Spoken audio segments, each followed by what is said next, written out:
This is AP Med. My name is Andrew Poveda, and today we're interviewing Kaitlynn Chaljub. She's a fourth year medical student at Hackensack Meridian School of Medicine, and she recently matched into an OBGYN specialty at Montefiore Einstein. So, Kaitlynn, tell us about yourself. Hi, thanks for having me. So, I'm Caitlin. Like you said, I'm a fourth year in New Jersey at the Hackensack Meridian School of Medicine, and I'm so happy to recently have matched into the best specialty, in my opinion, OBGYN at Montefiore Einstein in the Bronx, New York. I'm originally from New Jersey, like born and raised here in northern New Jersey. My dad's Colombian, my mom's Peruvian. I'm the youngest of four siblings. I have three older brothers. I have lots of nieces and nephews, so family's like a huge part of my life. And yeah, it's just a little bit about me. Nice. And you're also the co-director, a part of LMSA Northeast, too. Yes. Yeah.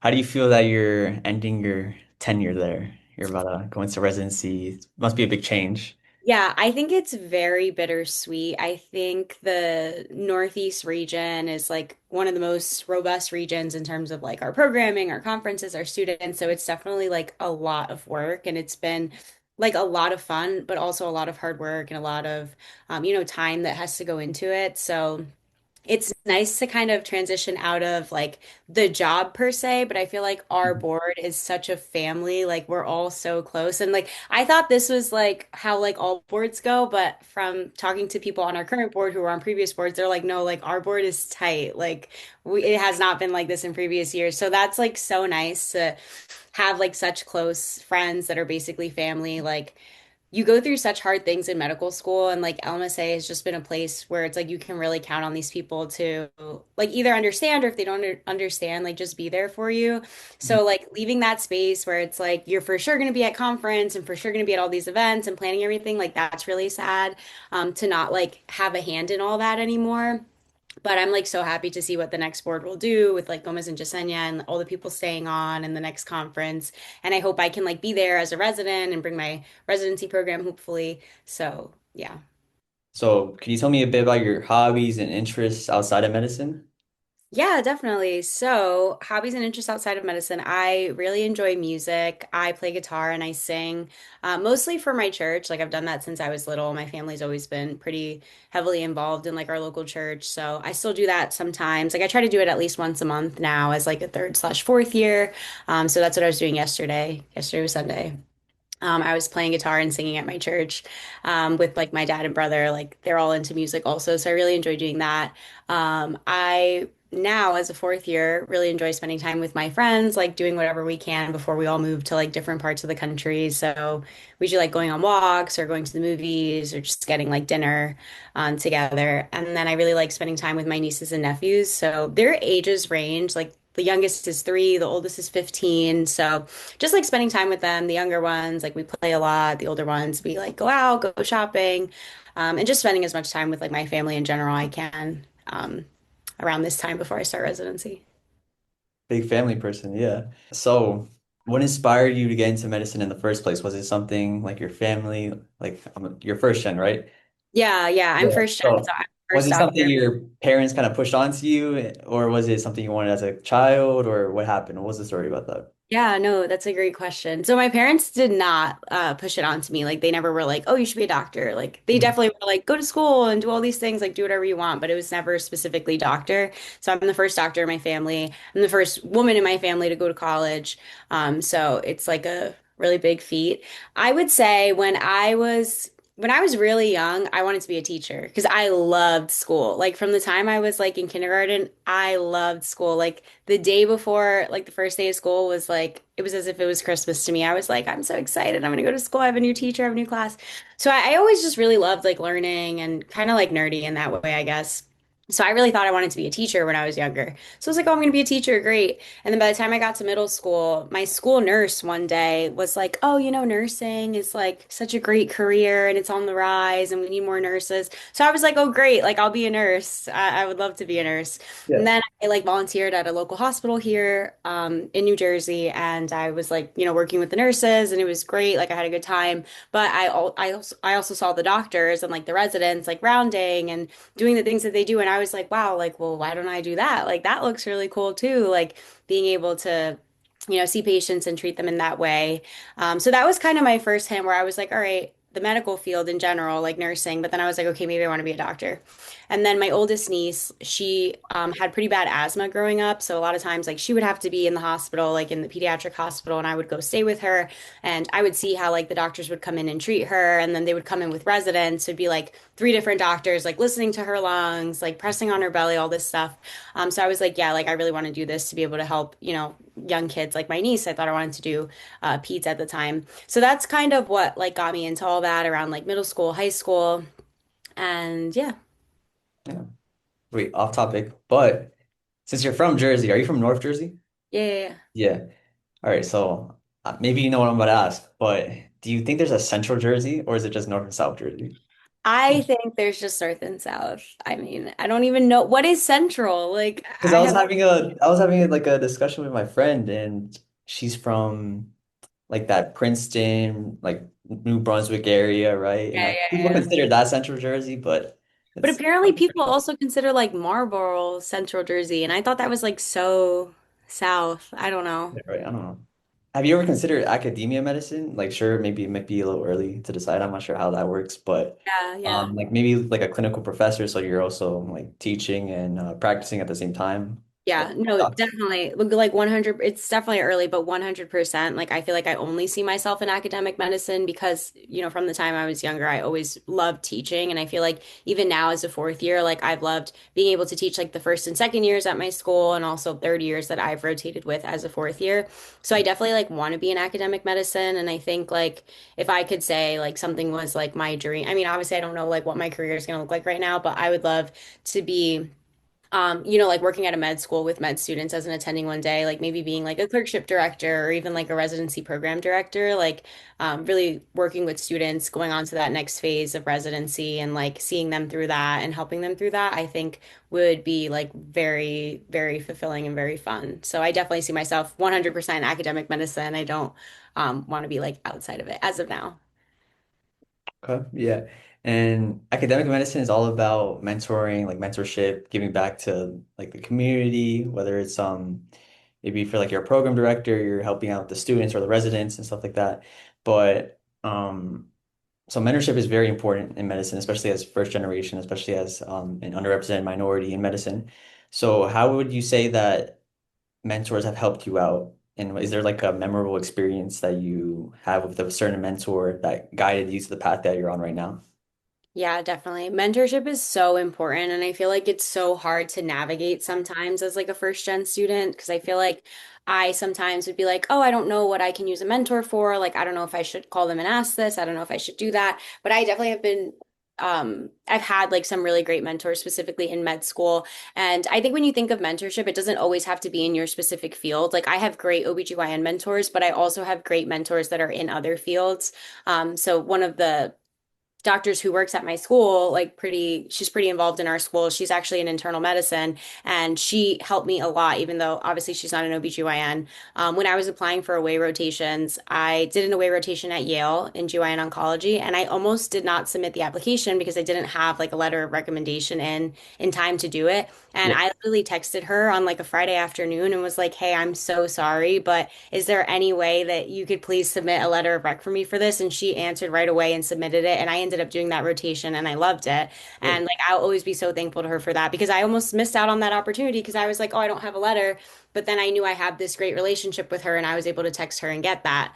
Um, so that's definitely like a great example of that, you know. And then also like it's important to have mentors that are also obviously identified with your same background. So I have great like Latino and Latina mentors, but like she's not from the same background. And a lot of times like you can have great mentors and they don't have to be like the same race or same ethnicity as you, and they can still really support you and really be invested in your future. So that's like one really good example. And then I do have another two mentors that are in OBGYN that I would say like help me the most as far as like getting prepared for residency. One of them is like a private attending. So when I was on my OBGYN sub-I, he would let me do like everything with him. He'd be like, when my patients come in, like you're their doctor, like you take care of them, you let me know when they're ready, like we're gonna do all this together. And I was able to learn so much like hands-on from him, which is so beneficial that I hope, I'll take into my intern year of residency.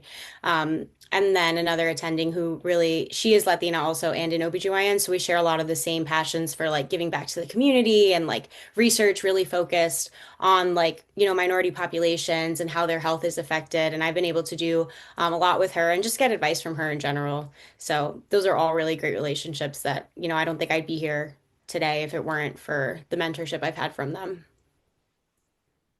Yeah, you never really stop to consider and think about how just because they're not in your field or just because they're not in medicine, like maybe it could be family that are helping you out and that are like older than you, and know they have more wisdom than you, that they could also make an impact on your life and change the trajectory of it. So, but of course, yeah, it is important to also have people in your same field Yeah. and that sort, yeah. Okay. Earlier on in your career, did you ever experience like burnout or stress? And how did you avoid overcommitting? Because especially as pre-meds, we're told to do as many things as possible, but obviously be intentional with your experiences. Yeah, no, for sure. That's obviously a really important topic in medicine now and always, but like now more than ever, I think. And I wouldn't say I've ever experienced like burnout, but I definitely have experienced like severe stress and anxiety, like all due to the fact that it's like, all right, I'm a pre-med who wants to get into med school, or I'm a med student who wants to get to the next level. And I think for me, it hit the most like my first year of medical school, like when I started school and I had to like study every day and it was like, oh, these big tests are coming up and just like all these new topics like just coming at you like crazy and you really wanting to, do the best that you can do. I would like be at home and like now that you mentioned like family as mentors, I would literally be sitting on the couch and my mom would walk over and I would just like start crying and I was like, this is just like too much. Like I'm not smart enough to be here. Like I'm not good enough to be here.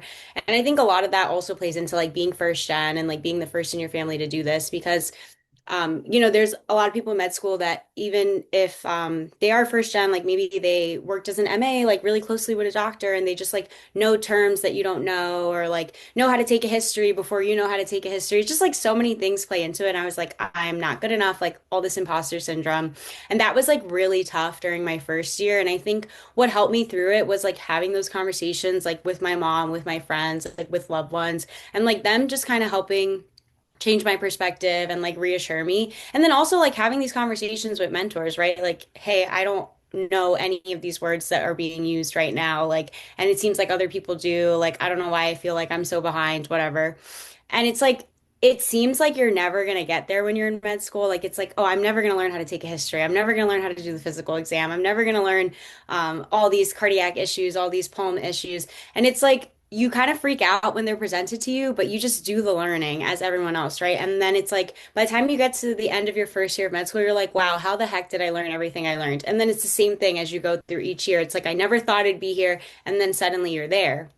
But I think like having those conversations and always like taking breaks. I think in med school, it's really easy to like study yourself to death and be like, oh, I can't like have dinner with my friends or have dinner with my family, or I can't like go to this birthday party because I have all these things to do.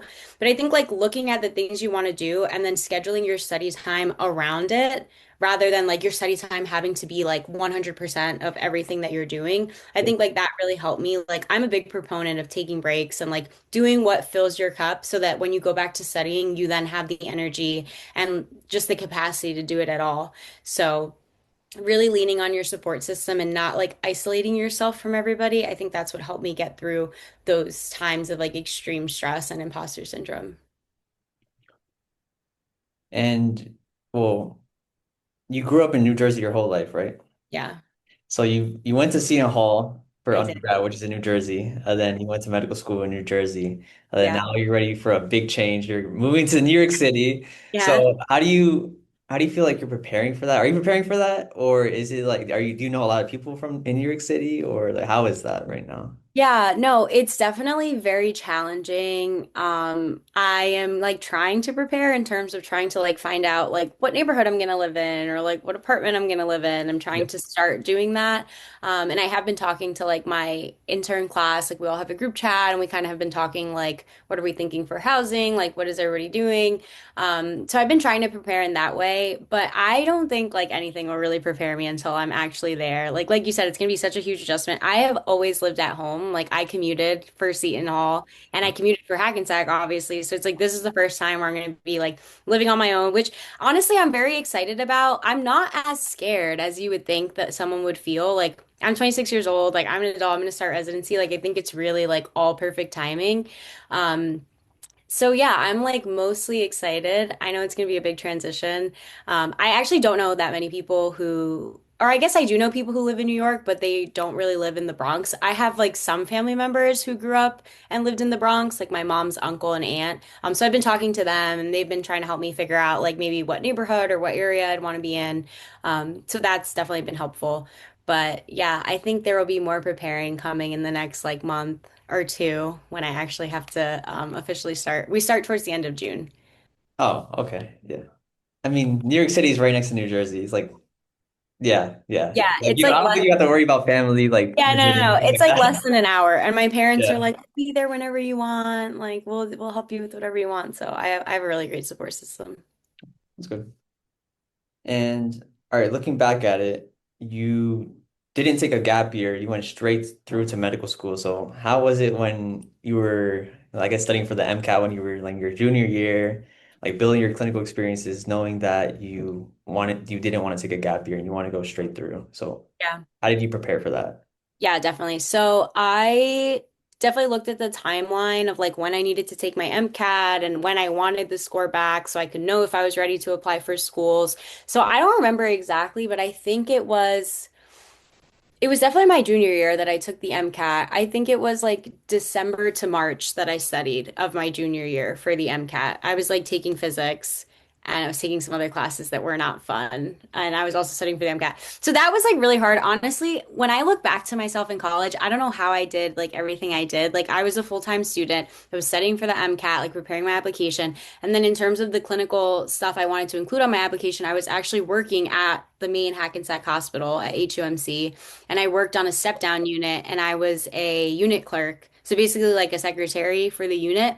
And I would do that per diem, but it was still like 2 shifts a week. So it was like 16-ish hours every week. So I would do that. And I was in school. So working, studying for the MCAT, studying for the exams on the like 18 credits of classes I was taking. And then I would also, my family has a restaurant. I would also work there when they needed me to. Like I would do, I don't know how I did all the stuff I did, but yeah, that was what I did to kind of prepare for all that. I have a friend that she's doing like the same thing. She's working in like at the hospital, the Hackensack Hospital, doesn't want to take a gap year, gonna go straight through. And she's taking 19 credits, just reminds me. Yeah. Yeah, Yeah. it's not for the weak. And I don't know. I think most people these days do take a gap year, you know? Like when I Yeah. look back at my application, like in the middle of me being in college, that's when COVID happened. So it was like I was going to get into a research lab, but then COVID happened, so I couldn't get into the research lab. So I actually ended up applying to med school with like no research experience on my application. And that was something where I was like, I think I'm not even going to get in because I don't have any like research experience. But what I did have was obviously I worked at the Hackensack Hospital, so that was like a very clinical experience. Um, I also had a job outside of that. I also did a lot of like community work and service and volunteering with my church. So we did like a lot of outreach. My church was in Clifton at the time. So we did a lot of outreach there. We would do like vacation Bible school for kids in the summer, and I'd be like the music director, or I would just teach a class. I worked with like a food pantry. I worked with like a women and children's shelter. I did like a lot of other stuff that like really mattered to me. And I think I could speak about that a lot on my interviews and in my application. So I think like that was probably a strength, but the no research was definitely a weakness. So I was definitely really worried about that. And I wouldn't suggest that like if you have the option to do research, like definitely do research and like have that on your application. But it was just something that I didn't have and like it ended up working out. But I think like the benefit of gap years now is like you could either, you know, work clinically for that whole year and get a lot of clinical experience, or you could work in maybe a research position and get some research under your belt. And I think like that's really beneficial too. And I think most of my friends actually did gap years. Let's say in a world where medicine didn't exist, healthcare didn't exist, Yeah. what career would you have chosen instead? I'd be a teacher. I would definitely be a teacher right now. I think I would teach probably like middle school. Yeah. Um, I would probably teach a science or like English. I like hate math. I would definitely not teach math. But definitely like a science, some sort of science class, like either like bio or chemistry, not physics. I would do bio or chemistry, or some sort of like English literature class. I would definitely do that. Would you teach Spanish? Oh yeah, I could Yeah. definitely teach. I could 100% also teach Spanish, like for sure. Yeah, that's Yeah, a good. because people could like speak it, talk it, write it, and then like teaching's a whole different story. Yeah. Yeah. Yeah. No, I think I could though. I would definitely have to lock in because I think like the way I speak Spanish is just from like growing up speaking it, and I don't have to think about like the verbs or the tenses, like it just comes out. Mhm. So I think like teaching that, I definitely would have to like learn the technical aspect of it, but yeah. Cool. So let's go towards your time at medical school. So how did you get involved with LMSA originally? Were you the one that started it at your school, or how did that go about? Yeah, that's a great question. I did not start LMSA at my school. So when I was a first year, there was a second year student. Her name is Nicole. Shout out Nicole, love you. And she was the president of LMSA, and I met her, and like she taught me or she talked to me about LMSA. And then our school's chapter was actually inactive at that time because like the class before her or the classes before her didn't fulfill the requirements you need like within LMSA Northeast to maintain active status. So she was working on like fulfilling those requirements to get us back to active status. And one of those requirements was to go to the regional conference. So when I was in M1, like me and her worked together and we like went to the school and we were like, hey, like we have to go to this conference for our LMSA chapter to have active status. And the school was actually really receptive to that. And they like paid for us to go and they bought like a sponsorship package at that conference. So I was actually really lucky that I was able to go to like an LMSA Northeast conference as a first year student. And I went with her. So it was really nice. And that conference was at Johns Hopkins.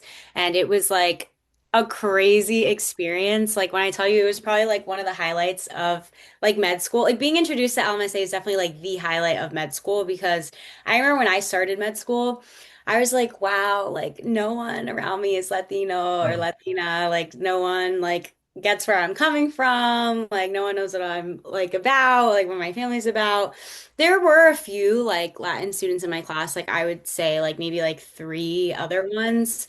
But it just still was like it was kind of weird for me because I was used to, my church was in Clifton, and I'm sure you know like the demographics of Clifton, right? It's like such like a big, like vibrant Latin community. Like my family is like originally from Patterson, which is like another like vibrant Latin community. So I was used to being around like a bunch of other Latinos and people who like understood speaking Spanish and had the yep. jokes and the food and the culture. So then going to med school where it's like that wasn't around, I was like, oh, this is like weird. This is like different. And then being introduced to LMSA, I was like, oh my God, like you're telling me like there are Latin med students and like they're all over the Northeast and all over the country. So it was like a really, really, really great experience. And then after that, I became chapter president. And then I had to do like one more thing for our chapter to fully have active status. And then I passed it on to Boris, which I think you know Boris, right? Well, anyway, like I made sure to pass it on to him and like he did a great job and we've just been like passing it on every year since and like the chapter is like doing great and we try to like keep them connected with like the Northeast region and make sure they're able to go to conferences and stuff, like continuing to work with our school to do that. So it's been really great. Yeah, in your third year, you got the Gold Humanism Honor Society. You got Yeah. inducted into it. How is the eligibility process for that? Did you know about it? Did they just kind of nominate you, or what were the steps? Yeah, so I definitely knew about like the Gold Humanism Honor Society. Um I didn't know about it in great detail, but basically in my school we had like a class meeting one day and they brought it up. They were like, "Hey, we're inducting our new class of the Gold Humanism Honor Society." So they like sent us all a link like right there in that moment and they were like, "Okay, you're going to get prompts and then you have to nominate like whoever of your classmates, like anybody in your class is eligible for you to nominate." And you have to pick like who you think fulfills that criteria. So they would ask you questions like, oh, like who would you trust to take care of a loved one? Like who has shown commitment to an underrepresented community? Like all this stuff. So basically, like you just nominate whoever. And I guess you can technically self-nominate, but I didn't do that. I was like on honor code. Like I only nominated classmates who I like fully believed they fulfilled that criteria. So it's like a nomination by your class, but also the way my school does it is like you can have like doctors who you work with. So we have this class called the Human Dimension, which is basically like a community outreach focused class. And we have a facilitator who like walks us through that for the first 3 years of med school. They are also allowed to like nominate people. So I guess my nomination came from my classmates and also like faculty that have worked with me and like seen my work. So that's how you get nominated. And basically, you just have to show like humanistic characteristics in medicine, like caring for others, like in the hospital, outside of the hospital, community work, and just like general characteristics like that. So I was like so happy. And I think during the ceremony, they really take the time to highlight like what it means to be a humanistic physician. And that's something that like I've always tried to hold on to since my first year of med school. Like they had us write down like what kind of doctor do we want to be, and like humanistic was one of the first things that I had put down, and I try to remember like the human aspect of medicine because I think like you can get so jaded throughout like med school and especially like residency and your career in general, and like just remembering that like this is like a human being that you get to take care of. Like this could be like your mom, your sister, your dad, your brother, your friend, whoever it may be. Like they're someone's loved one, and remembering to take care of them in that way, like as if they were your loved one or just like a close friend, I think is so important. And I think gold humanism really highlights that. And it was like such an honor to be inducted into that. I think it's like so special. And it's probably like one of the greatest honors I have right now. Really? Okay. Congrats. Yeah. So for the gold humanism, they had to like nominate you, they had to vote you in, right? Yeah. And for the LMSA co-director, well, elect role first, Right. they had to nominate you and like vote you in to get there. So Yeah. how did you, I guess, meet a lot of people? How did you get into that position? Yeah. So for gold humanism, you have to be nominated by other people, right? But Yeah. for LMSA, like you just say like, hey, I want to apply, and then they accept your application, and then you have to. I don't know if you've been to one of our House of Delegates meetings, but basically, like you give a 2 minute speech, and Uh-huh. then there's like a time period for question and answer where people ask you questions and you answer them, and then like you leave the room, and then all the other candidates go, and like the whole group of voting delegates, which is members from each chapter in the Northeast, they all discuss and they vote. Yeah. So I was running. Obviously, Michael was running too. And like everybody knew Michael was going to get it because Michael was the CFO before. So we were like, why would he not be co-director? Like he's such a great option. So basically, we were like, okay, the rest of the like 8 or 9 candidates were all like vying for that next like elect position. Okay. And I don't know. I mean, during conference weekend, like when I met people, I was like, hey, I'm running. Like, if you're going to be there on Sunday, like consider voting for me. And like I would mention it here or there, but like nothing crazy. I honestly think it was like my speech and when I answered the like question and answer period, I think I feel like I had good responses. I feel like people like generally liked me. I think I had people speak up on my behalf too. I had like my chapter um members be there and like just kind of share what I was able to do for them. Boris being one of them, and then another member was there also. Um, and yeah, I mean, I honestly think it was, meant to be, obviously, since it happened. Like, I put my best foot forward. I was really nervous. I was like, I'm not gonna win. But I was like, you know what? I tried. That's all that matters, right? Like, taking a chance on something that you want, like whether you get it or not. So I was like really shocked when I won, actually. Wow. I didn't know Michael had that much pull in the Northeast. Like you were saying it was undisputed that he was gonna win no matter what. That's No, crazy. because the thing is that Michael has been on the board since he was like an M1. So he was the Oh, CFO elect and then he was the CFO. So it's like you have experience on the board, like you've done all these great things as CFO. Like, why would we not want you to be director? You know what I mean? Not yeah. that it was like 100%, like not that it was rigged or anything. Like people just for sure voted for him. Yeah. So yeah, it was like I'm like so happy that he won because I feel like he has like so much knowledge about like financial stuff and CFO stuff, and he brings that into like the elect role, which is stuff that I feel like I don't really have like that much knowledge about. So I feel like we complement each other really well in that way. You're Peruvian. What's your favorite cultural dish? Appetizer, dessert? My absolute favorite food that I could eat till the day I die is arroz chaufa. Arroz chaufa. Yeah, Is so good. what's one thing you wish more pre-meds asked you about?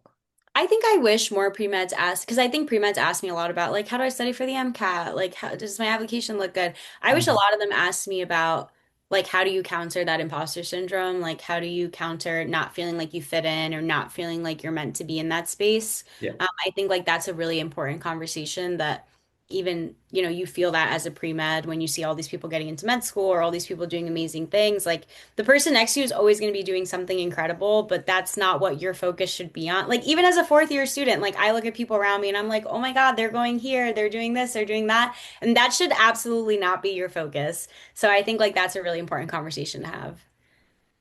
What's one quote or piece of wisdom that you live by? I know you said the quote in Spanish, but it could be something more personal, something maybe you've read out of a book or Yeah. I think for me, like I told you, like I have a lot of faith and I grew up like very involved in like the Christian church. So a lot of times like I find um kind of hope in like Bible verses and stuff. So there's one Bible verse, it's Romans 8:28. It says all things work for the good of those who love God and are called according to his purpose. So I really live by that and know that like no matter what happens, no matter like which way I'm taken in life, like it's all gonna work out for good. yeah. Because like I'm walking in my purpose and I'm trusting, you know, God in all of that. So if someone were to ask you to pick one sticker to represent yourself, what would you pick? Could be something based off a hobby, family, or One sticker to represent myself. yeah. That's a really great question. Wow. I would probably put like a little microphone. 'Cause I told you like I like singing and playing guitar, and I also think like I am like such a chatty person, and I feel like I'm always the one like talking the most in a group of friends, or like my friends always know that I would just talk your ear off. So I think I'd pick a microphone. Yeah, I could tell you're like a people person. Yeah, Yeah. sometimes. Most of the time. Okay. All right, last thing. So if someone were listening to this podcast and they didn't hear a single word that you said, how do you want them to remember Kaitlyn by? I would like them to remember that I'm down to earth. Like I feel like I can get along with anybody and like I really enjoy like just meeting anybody and like talking to anyone. Um and yeah, I just think like it's so nice to be able to sit down and like have this conversation with you or with anybody and just get to know someone, have them get to know you. Yeah. This is AP Med. My name is Andrew Poveda, and we just finished interviewing Kaitlyn Chaljub.